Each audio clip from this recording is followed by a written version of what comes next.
Hey everyone, welcome to 2021. Hopefully, this shirt doesn't trigger everybody too much, but thought that was a good thought and transition into 2021. And everyone finished 2020. Congratulations for those who made it. For those who have not, we definitely will miss them in due time. But first thoughts first is you woke up, everyone had a good time, hopefully finished the year ready for the new year, woke up and had either a ping, a message, or a thought that, hey, it's the first of the month. What does that usually mean? Rent's due. So a lot of us, myself included, my fiance and I, we've waited and tried to time the market as far as single family homes. And as a guy who does multi units, single family homes is not something we should be focusing on, but it is something that a majority of people need. I think everyone, especially every American, should have a home.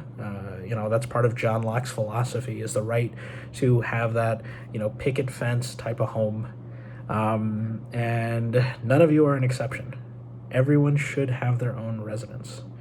So it's not just a right, it's something that it's very attainable. And, I'd like to help explain a little bit on how to make it easier. So, first things first, your primary residence is not, in my opinion, a solid investment choice. It's something everyone should have, not just because it's a God-given right, but because it satisfies your utility level. Utility is your happiness level. It's good to be happy. Why not? It's something that does not, not everything I say will have to do with investments. What's the point of making money if you're not happy?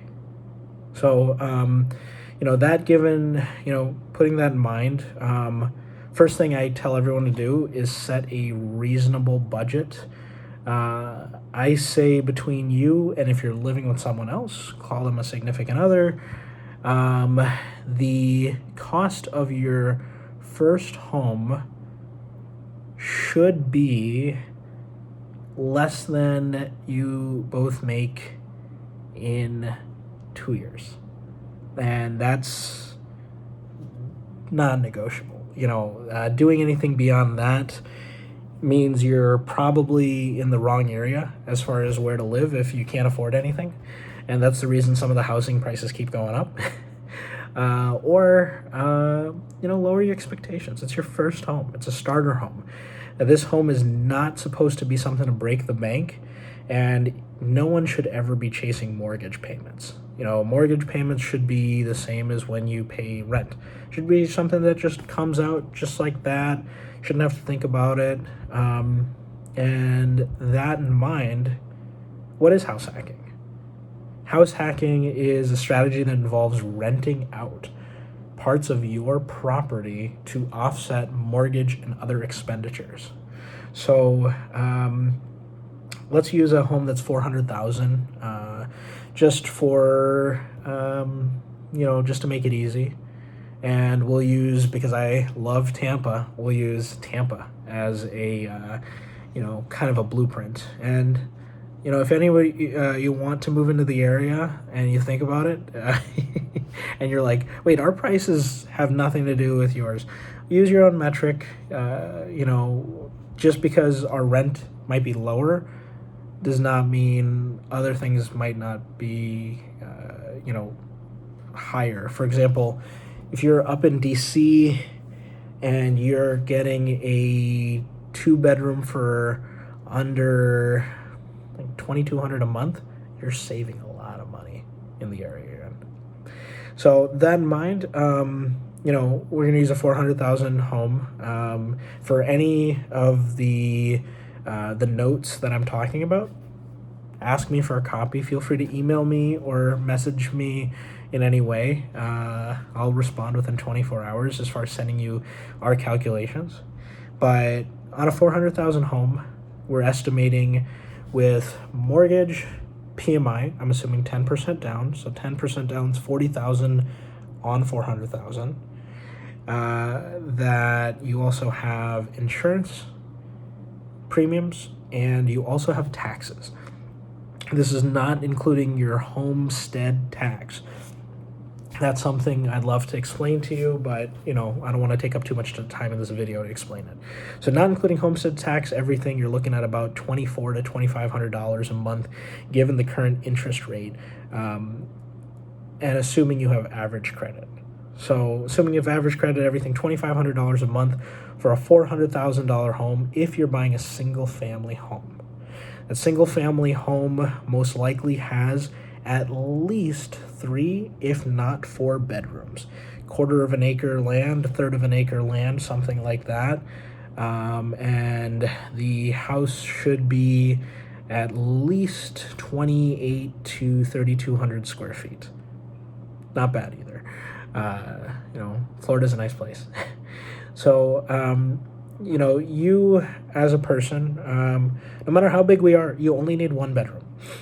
As you only need one bedroom, having a house that's just for show and for your relatives, if you're Desi and you always have rooms available for your relatives, it's great as a luxury down the road, but I'm sure your family would not mind, being put up in a hotel for a few days. And if you can put them in a nice hotel because you can afford to even more, why not? If they're over all the time, tell them to buy or rent a room in your house, and then you have an extra spare bedroom. So with that in mind, you have 3 bedrooms you're renting out. The going rate for renting a bedroom here should be in a nicer area that cost $400,000 for the home. You're looking at about $900 per tenant to rent in a nice house. And so you've got 3 tenants. Total pay is $2,700 a month, and your mortgage, everything all inclusive, you're looking at $2,400 to $2,500, not including water, electricity, things like that. Then you also charge on top of that $900 water, utility, and stuff like that, and cover your own. So you should be net positive at least $200 a month renting out rooms. I would recommend, if you're renting out rooms in your house, you trust the people. You do a background check and personality tests to make sure that it's comfortable, because of course you want them to stay there as long as possible to help you pay off your mortgage. That in mind, the reason you do this is not just to live for free. I also recommend putting a little bit of money into equity. So you start off these homes at 10% down, maybe 5% down. And on top of that, every month you're putting in a certain amount of money. Let's just say you're putting in $900 into your house as well. 900 plus that 200, that's $1,100, which is over $13,200 a year. That is just going into payments. Normally, a payment gets broken down into interest and principal. Principal is equity, or equity is your actual cash value in a property. That $13,000, if it goes straight into equity, just means that you're just getting equity at a faster rate, able to pay down your mortgage faster. Or if you'd like, you can pull that out later to use in an investment property. That being said, that's a single family home. Single family home, the benefits are, you're going to be living in a nicer place. Cons, you're sharing rooms with you're sharing the kitchen with other people. Everyone doesn't really have the same amount of privacy that you would in a separated place. But then there's other options. You're up north, rent out the basement, or live in the basement and rent out the top floor. My middle brother has done this, and I think it was a great idea. The other option is, separate units, whether they're in-law suites, attached to your house. You kind of put a wall there or something like that. They have their own kitchenette, or maybe there's a random small single-family home on your property. Make sure it's permitted. Or my favorite option, which will get you much more money, and you will hopefully scale into our types of commercial, is multi-units. You don't need just a single family home to qualify as res, you can get up to 4 units on 1 or 2 parcels, basically. So, technically it's your single family home, so they want it on 1 parcel and to be considered one place. Otherwise, it just becomes a standard residential loan. But that, in mind, everyone has their own kitchen, their own space. It's like you're living in a condo or an apartment, and each of the other units is more than paying for the bills for your current place. That's the pros. The cons are most likely the more doors you have for that price range, the types of tenants that might be finding their way into the structure might not be as high of an income level.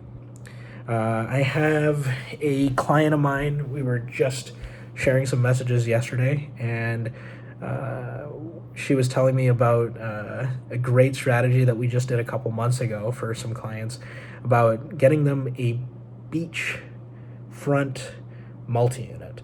It's not going to be 4 units, but most likely, there might be 2 units, like a duplex, where rent is significantly higher per door, and 1 door might cover most, but not all.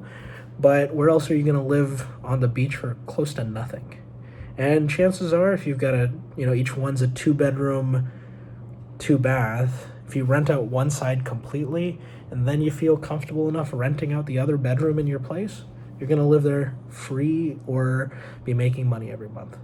So, hope this helps. That's just a little bit about, some of the direct benefits. There's plenty other ones. Solar, increased or expedited depreciation on your assets, office space, write-offs for personal businesses, for for non-W-2s, 1099s, everything like that.